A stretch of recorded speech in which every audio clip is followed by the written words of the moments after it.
naman ang ating today's ulam. May dalawang isda tayo. Lagyan natin ng itlog. Gawin natin sashado.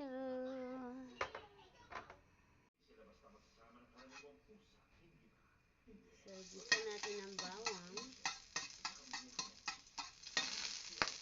Oopsie. And then the sibuyas. Mainit na yung kawali guys, kaya mabilisan na lang diba? Na kagad yung kamatis ng mayaman.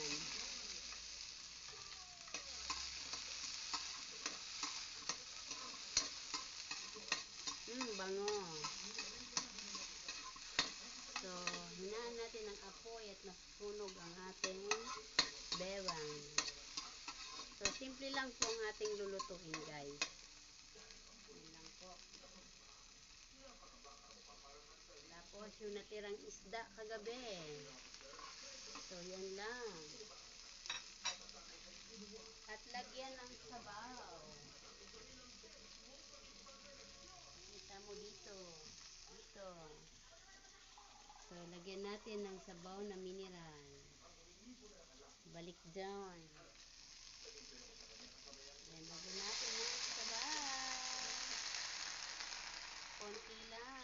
Kasi hindi naman makisabaw mga bata. Ang natirang tubig, inumin ko. Sayang itapon.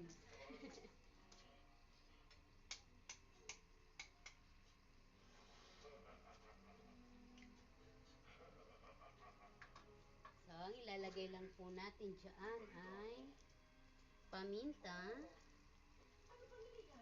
Paminta. Paminta. Maraming paminta, mas malasa.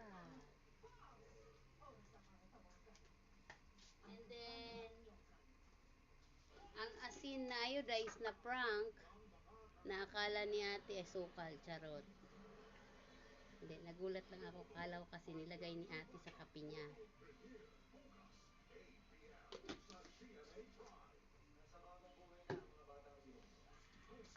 At para hindi maputla ang ating sabaw,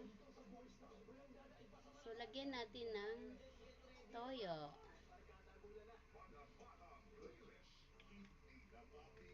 Para lang hindi siya maputla. O diba? Mabilisan lang, quick lang, wala pang 3 minutes may ulam ka na. And then lagyan ng eggs.